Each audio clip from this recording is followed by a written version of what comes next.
Call the meeting to order at 4 o'clock. Any public comment from any of you lovely people out there? Nice to see everybody. Happy summertime. I see it. Good to have you. Yeah, I'm happy to see everyone again. Yeah. Good. I should be I didn't outside. recognize you with your hair. That's coming up. That's good. I'm sorry he came in through the door. Yeah. So apologize for that. Next time, get a haircut. I'm doing a little something. Wonderful to see, I know we've been away for a while, but wonderful to see your action during that environmental disaster in December and onward. A great exercise, live exercise, eh? Yeah, we definitely learned some positive things from that. Yeah. And we're making some changes moving forwards in regards to the setup of our EOC and other places around Point Roberts with our certain prep. So I'm looking forward to the June exercise that's going to be coming up.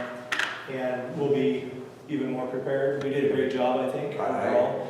By all accounts, yeah. But you always learn something from an event. I think it's important to take away things Yes. that we can improve upon and that we did well. So we've had a meeting since then and review of that incident, and we're moving forwards. So Good. Well, as the taxpayers of Maple Beach, they continued to be very impressed with your leadership here, Chief. And you sure proved it once again. no, I appreciate that. It always takes a team. Indeed. Right, I can't do this by myself, and the team that we have, both with the administrative staff, the commissioners, and the line personnel, it takes a huge commitment and responsibility, and for the most part, everybody comes through. Good. Very good. Thank you. Anything, Bill? No, thank you. No. Okay, let's, approval of the minutes. Have you read the minutes and found them to be okay? Make a motion? Make a motion to accept minutes. Second. It's been April 10th. moved and seconded, and we'll accept the minutes. Financial report was in here today. That's nice, thank you. Right, we have May warrants that total $24,905.27. The total for payroll is $15,431.33. That includes chief salary of $5,000 and chief shields pay of $2,958.33. There was one event for each of the commissioners and the secretary. And the total payout for volunteers, warrants included, is $7,628. And I believe you have the April financial statements are in your meeting books for review. So today we're just looking for a motion to approve the warrants and payroll for May as presented. Yes. I was looking at the employee per hour per meeting current pay that was included as an attachment. Right. And my name happens to be missing from this list. And I was wondering why. It should be missing on there. Well, I apologize. I see the other two commissioners. Yeah. But, You know what? Hi, I'm Christopher. oh, hi, I'm Ray. Nice to meet you. I apologize. I just happened to stumble in here. You know, let me grab my sheet. Oh dear. We will get that corrected. Okay, all right. We'll Ray, fix the that. important part is that you get paid. I'd like to entertain a motion for the payables. I recommend we approve the payables. We'll make sure that's updated, right? 24,000. Did you get a check? Oh, there is something attached here, so perhaps this has something to do with that. I just don't know. Yeah, that would be your check. Is this it, rather than, It's all the same. before we get excited, make sure we got it. But it should have been automatically deposited. That's probably. That's just the receipt to tell you that it's been deposited. Sorry to keep you waiting. It's not Yes. negotiable. I I apologize for that.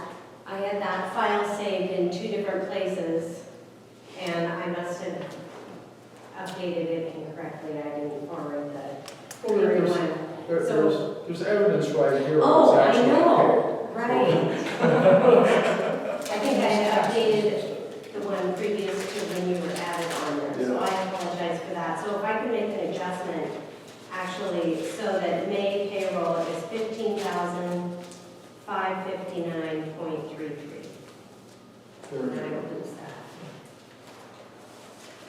Okay, so you're making a motion to pay the 15,559? Yes, the revised amount. Okay. And the warrants, well, take my glasses off, you see. The warrants of 24,909. 905.27. Okay. All in favor? Passed. Okay, we're ready for the rest of the financial report. Do you have anything else? Yes. There is an update as far as the budget goes. As of April 30th, 2019, we have 72.62% left of the budget. That is in comparison to 71.56 as of April of 2018. Any other questions about the financial report? No. Could you give me that number, please? It's on there, right there. Yeah, that's it. Oh, the new one, 155933. 155. 5933, 33. 15,559.33. Do you have anything else, Ann? Thank you for coming up. We always are happy to see you. Yes, happy to be here. Okay, so correspondence, Chief, any? None to report of significance. No report? So the chief's report for May 2019 for the month of April 2019. Point of information, the mini pumper is now in service. It is our frontline apparatus. It is engine 58 now. Engine 5802 remains big red, and engine 5803 now has turned into little red, which is the second engine in the apparatus bay. Our FRLs, our fire run-alongs, have been updated with engine 5803 now, and we'll be responding with 3 engines on commercial structure fires and 2 engines on residential structure fires. But the new mini pumper will be primary on all out. Primary response vehicle? Primary response vehicle on fire and EMS. Yeah, along with the ambulance, obviously, with EMS, but it'll be the engine that responds. All the responsibility on the balance.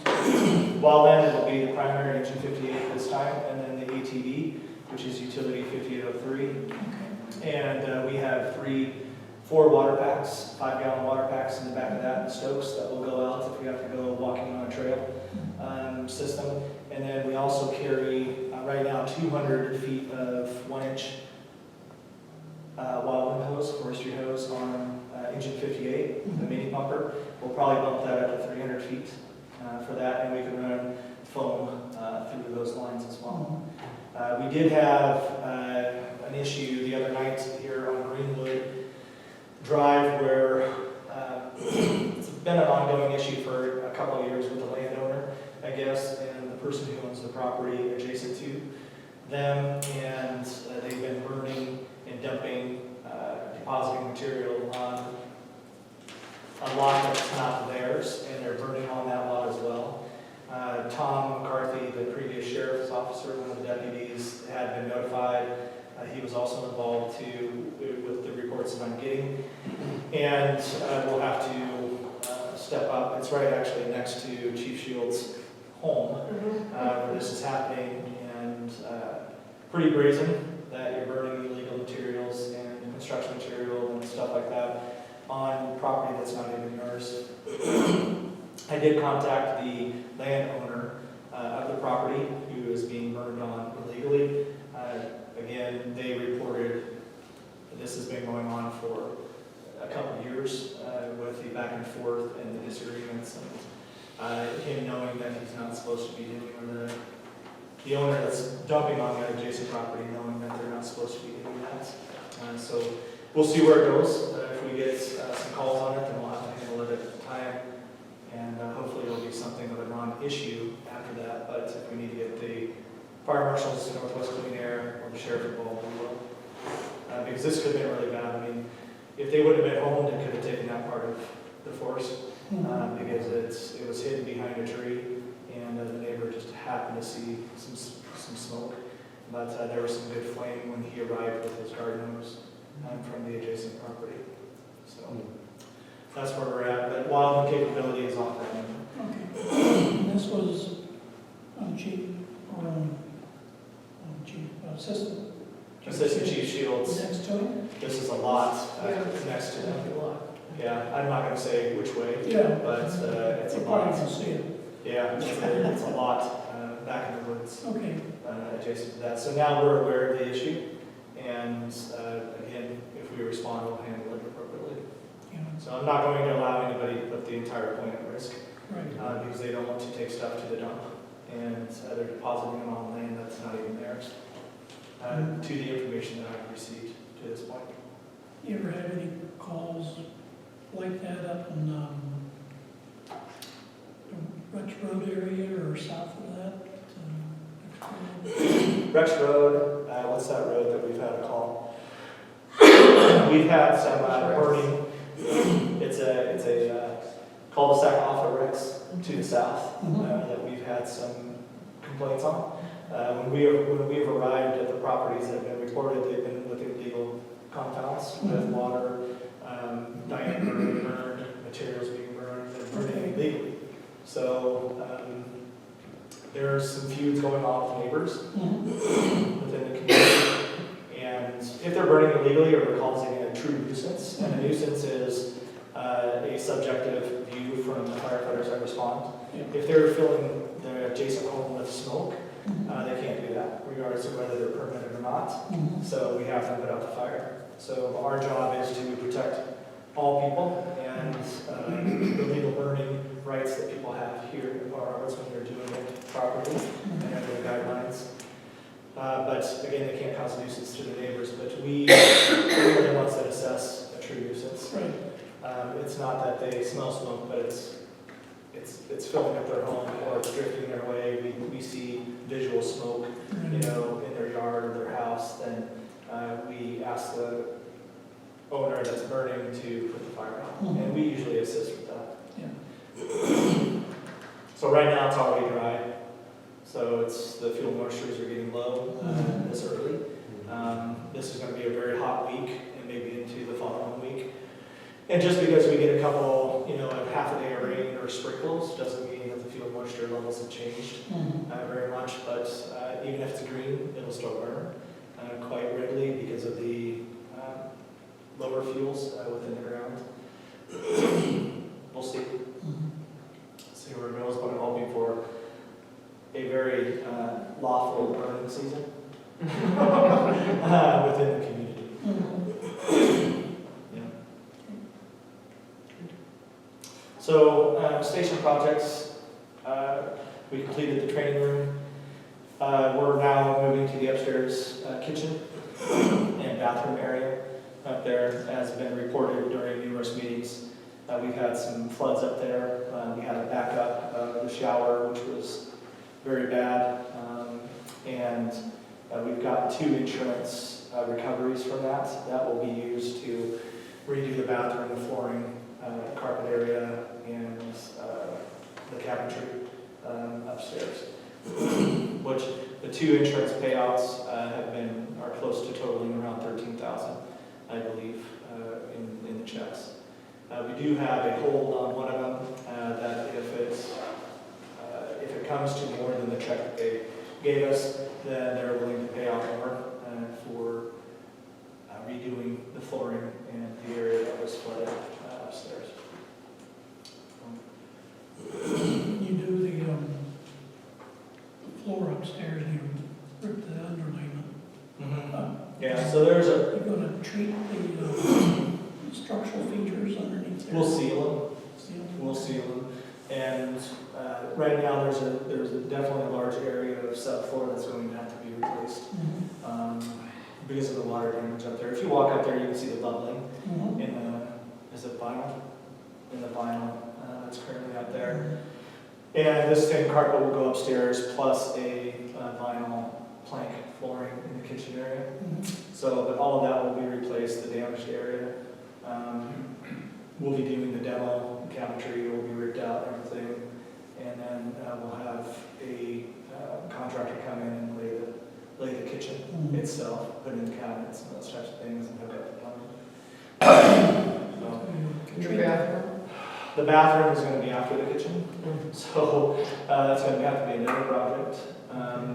Preliminary estimates on the bathroom is around $9,000-10,000 to do the bathroom. And because the shower has to be ripped out, the subfloor has to be used, new vanity, new toilet, new shower, all of those types of things. Because right now, where I walk in, the shower hits me basically, the beam that comes across for the doors hits me in the chin.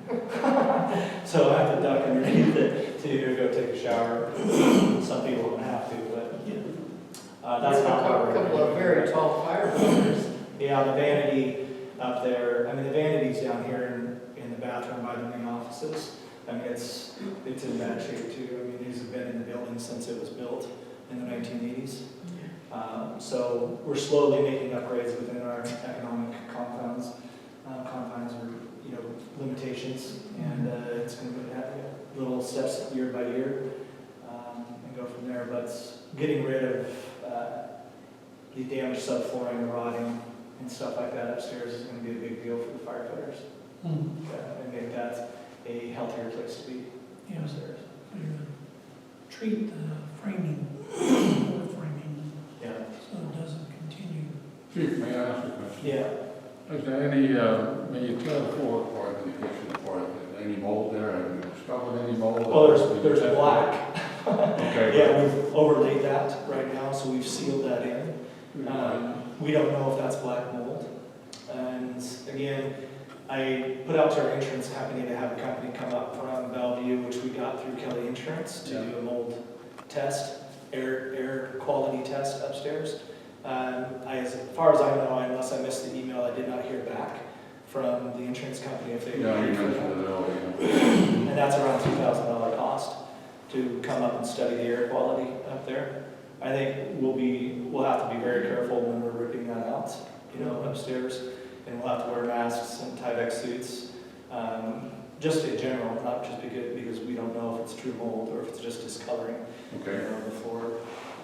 Are you keeping, then they started before, then if you discover mold or if that has been discovered or any other unsafe conditions, will you continue for that time being the firefighters to bunk overnight out there?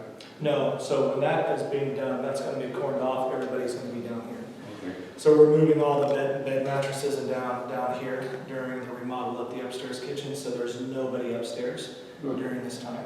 Yeah, and the beds are pretty fortified up there, they're pretty big. I mean, we could take them apart, but I think mattresses will be fine down here, and they'll use this kitchen and the shower down here as well. So nobody will be upstairs during this period of time, just for health reasons. Okay.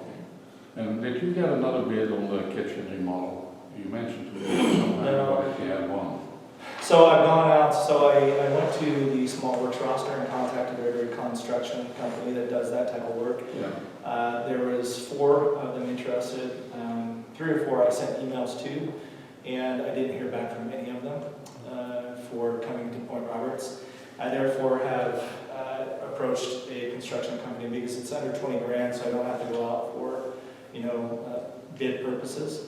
But I approached a construction company here that's done work for us before. They gave an estimate on the kitchen upstairs. I just had, who is it out of Linden? West Side. West Side Construction out of Linden. Came up here and actually did a remodel kitchen for a previous fire chief here. So I didn't know they did that work, so I contacted them. They were out here last Tuesday and gave us an estimate. And then today, another contractor from Point Roberts came in and measured the kitchen. Is going to contractors, and the agreement is that we do all the demo, right? We do all the demo to save money, because it's about, I only have so much money to utilize to try to get that done, and saving what we can save for the taxpayers is very important to me. And when there's work that we can do, or that I can do personally, that's in agreement with the contractor, and that's a benefit to the taxpayers. So doing all the demolitions is going to save a number of thousands of dollars with that, and the contractor will only have to come in and lay the kitchen.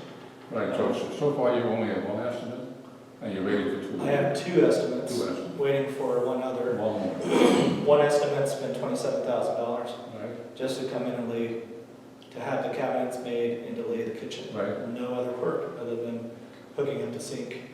The second one came in around $20,000. Right. And I'm waiting on the third, hoping that it will be between 10 and 15,000. The second one is not from Port Roberts, right? Second one's from west side. All right, thank you. So that's where we're at. I can't justify a $27,000 kitchen. So to myself or to the taxpayers.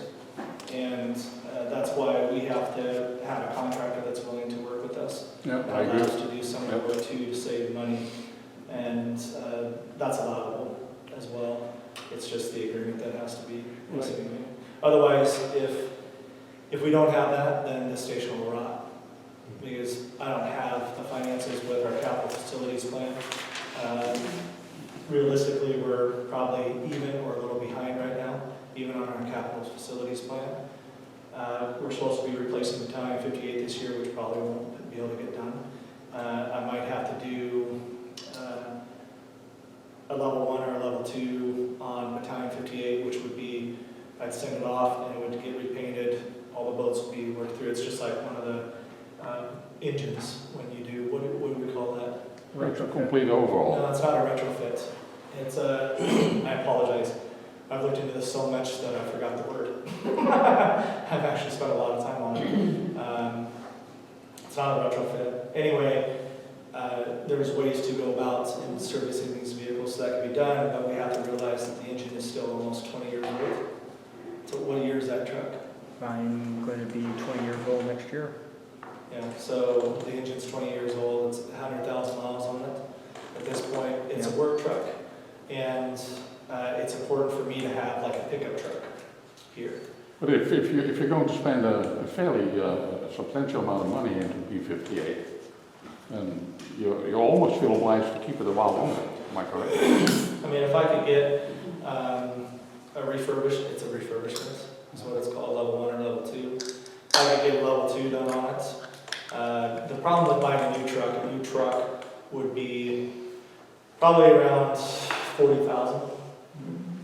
But then you have to outfit it with lighting, decal it, radios, and lighting, and that's going to be another 15 grand on top of that. Yeah. So if I could spend 15 grand on a refurbishment for Battalion 58 somewhere, that might be a benefit. I'm always on the market looking for vehicles that are 1 or 2 years old that other fire departments, usually on the East Coast, are selling for whatever reason. And there's a lot of command vehicles. Right now, there's a Dodge command vehicle that's on the market for $40,000. It's brand new. It has 590 miles on it. It's outfitted with a lighting package already. All we have to do is put a radio in it. And I'm seriously considering that, because that would save us around $20,000 of buying something on our own. And I'm seriously considering that, but right now I'd have to speak to the commissioners about that and see if that's the right move to make when it's a Dodge Durango, 2019 Dodge Durango. It's black, so it'd have a white fire stripe on the side of it, which would look pretty cool. That's a push bar on the front of it. But do you understand what I'm saying? I'm trying to do the best job I can to extend the life of Battalion 58. And if we refurb it, it's going to be with the organization for another 10 years, probably. Right? But to get another command vehicle in to where we can rotate out our vehicles too. My vehicle now has 103,000, almost 104,000 miles on it, and it's a 2012. So we'll see. We're always looking at the capital facilities plan, I'm checking off the stuff that we're completing in that, and so I can give a report to the commissioners at time in the future, saying this is what we've accomplished so far on the facilities. The engine was a big purchase for us, but I think in the long run, it's going to be very valuable and an effective, efficient vehicle for the community. In regards of that, we're extending the lives of the two main pumpers, the two big pumpers, 5802 and 5803. And the fuel, the decrease in fuel costs, the efficiency and everything else, although with this engine, we're only getting about 8 miles to the gallon on average. But I think it's going to be overall very much a better vehicle for us in the long run. How does that compare with the others? I don't know what our big engines are getting. So it's that or less, you know, when we have on the road. I mean, you're looking at 50,000 pounds worth of weight going down the road on the other engines, at least. And we'll be at capacity with our new engine, but I think it's perfect right now. We have the essentials on it to handle the primary incident in regards to first arrival. So I'm happy about it, I'm proud, and I'm really looking forward to doing a dedication that the community can come to, probably in July, where we have Canadians, a lot more Canadians here, and U.S. people that can come and dedicate this to the community. So that's where we're at right now. We have a blood drive June 1st, so anybody that's interested in donating blood, June 1st, 10 to 4, you can go on Bloodworks Northwest and sign up for a time. They're between 11:30 and 12:30, I think somewhere around there. They have lunch, so they won't allow you to sign up. But last blood drive, we had 30 plus people that we published in the paper. We always have an average of 30 to 40 people, and I think that's great for a community our size and for our organization to be hosting. So we'll continue those throughout the summer. There's nothing to report on the engines, battalion aides, or Chief 58. We maintain a consistent about 44 to 46 members. Right now we have 44 members, 28 Canadian, 9 Port Roberts, 7 county, 3 paramedics within that, 10 EMTs, 7 of those are advanced EMTs, 3 ambassadors, and of the 44 members, 38 are qualified firefighters in regards to that. Volunteer hours for the month of April, 2,610. Volunteer payroll, if everybody was getting paid, 10,420. Combined chief hours, I had 178.5, Assistant Chief Shields, 145. Total chief's hours, 323.5. We hosted a successful National Fire Academy course at the end of April. It was called Shaping the Future. We had about 26 participants. We had 2 officers from the Surrey Fire Department. We had an officer from Fire District 7 come up, and then the rest of the participants were member organizational members here within this district. Shaping the Future, the overall class really helps guide us into how an organization should be set up. The type Commissioner Lester actually was participating in that too. Excellent. So we have breakout work groups as well with different assignments that we're doing in class over the 2 days. And Commissioner Lester actually participated in that. You were with the group with the 2 Surrey officers and got to participate with some of our members as well. Yes. In that. So It was a good what would you like to experience. say about that? Well, I think that the way it was presented was to really open your mind to think about the future and to look at ways that you can improve on what you're doing now. You know, I think everybody has to be thinking about all the time.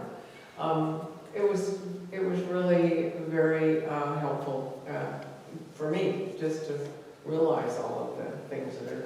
Change is about us, and you know, you have to know how to make it work well. Yeah. Marty Fowler was the instructor, National Fire Academy adjunct faculty, and Marty has taught us classes in the past. He's one of the instructors that's willing to come to Point Roberts. I think it's because I put him up in my house, and my wife cooks for him, so maybe not.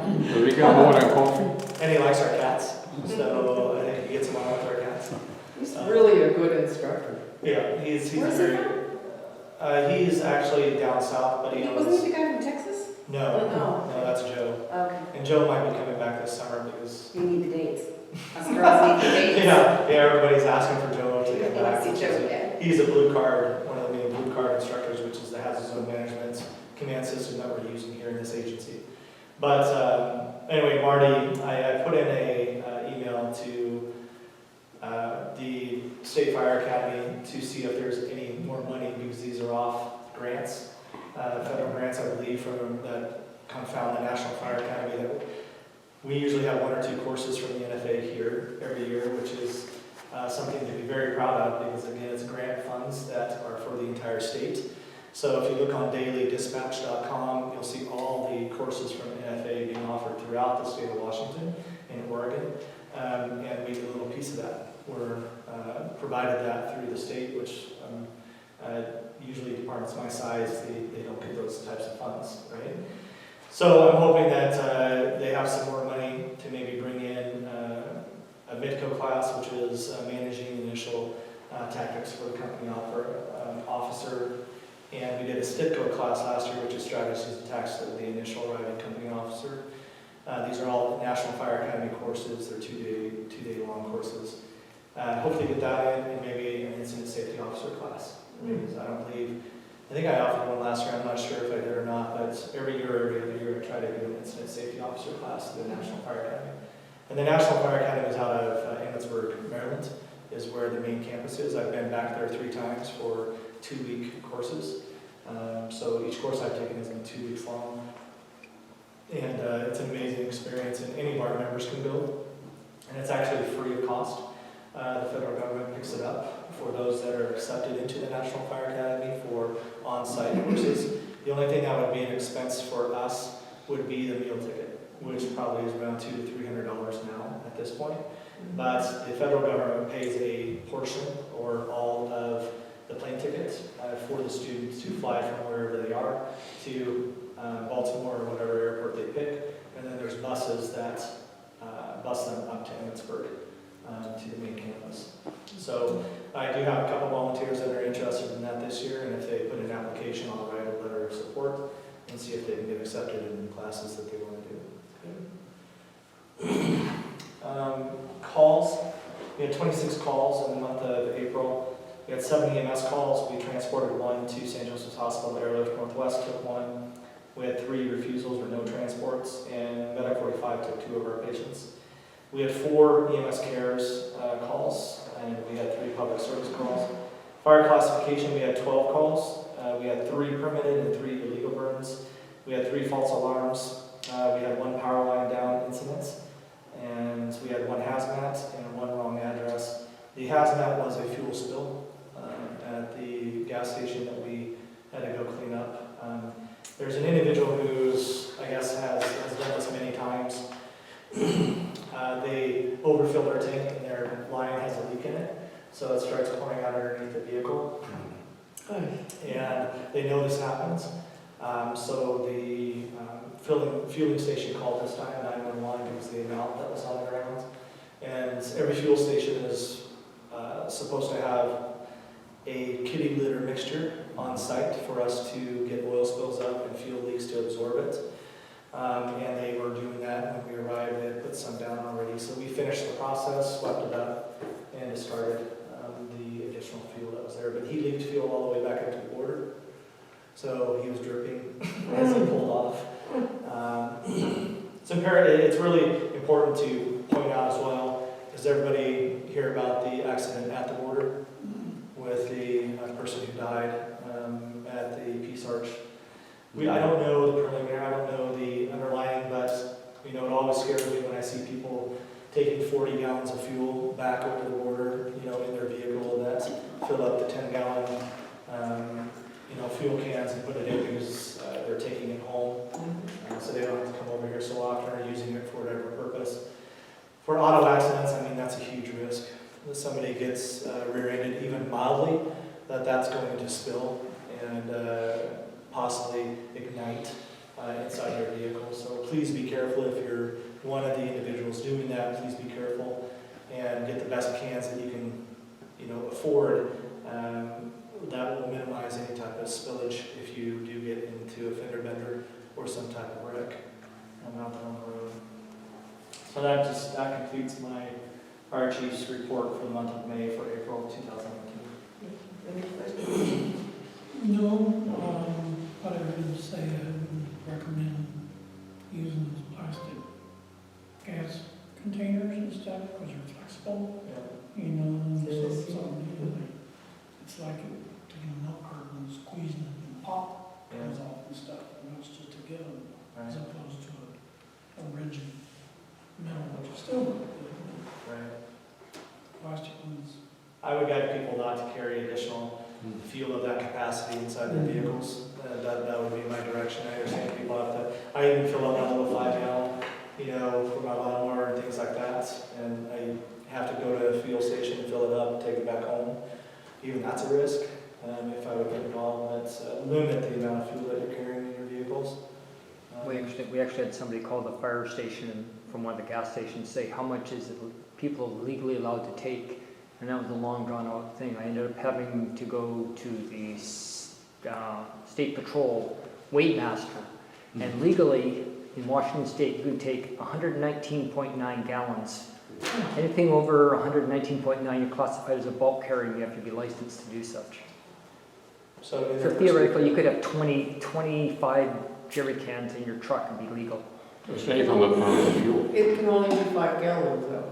No, you could carry 119.9 gallons of fuel in your vehicle legally in Washington State. But in 5-gallon cans. You could have a tidy tank as long as it doesn't have more than 119.9 gallons. Well, they probably specify as the NFPA. And actually, it falls under the state patrol, because that's what the fire marshal instructed me to give a call I to. don't believe there's an NFPA standard on that. No. You know, we're looking at NFPA 1580, 17, I think it's 1720 for volunteer organizations and, you know, different things like that. But in regulations, NFPA are just, they're recommendations, it's not law. Right? Well, the jurisdictions adopted. Yeah, the authority having jurisdiction could adopt different NFPA, but once you adopt, you're held to the financial longevity of maintaining that standard. So if NFPA was, I don't believe there's any organization that could afford, you know, to meet every NFPA standard that is published. The electrical code is NFPA 70. Yeah. And that's just about everybody knocks up. Yeah. So it just depends on your sustainability within your economic abilities to adopt and to sustain that adoption. And it costs a lot. Thank you. Yeah. Unfinished business? Did I mention the golf tournament?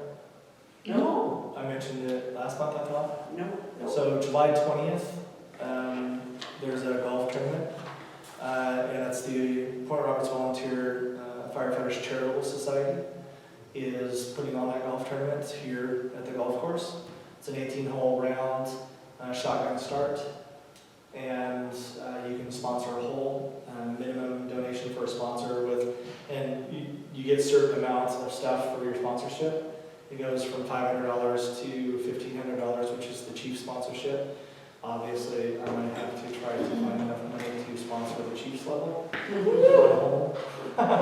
to support my volunteer charitable society, my firefighters.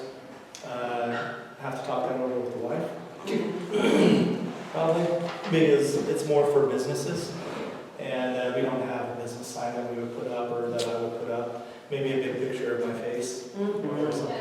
We can At the aim for it. Right, but anyway, there's different levels of sponsorship, and we're looking for sponsors. So if anybody knows a sponsor that would like to sponsor a hole, that would be wonderful, because that's going to be pretty much full money that's going to go into the charitable society that's going to be given to. Right now, there's 3 main places that they're going to be donated to, which is the Connects Place, which is it's a hospice for children, and Point Roberts Food Bank and Dollars for Scholars is where the main donations are going to go, but I'm sure that we're going to subsidize other organizations within the community as well, but the major funds will go to those three. You're looking for corporate sponsors too? Yeah, that's what, mainly that's really where we're looking for our sponsorship is businesses to sponsor holes so they can have their business logo and stuff Right. Sure. at the hole.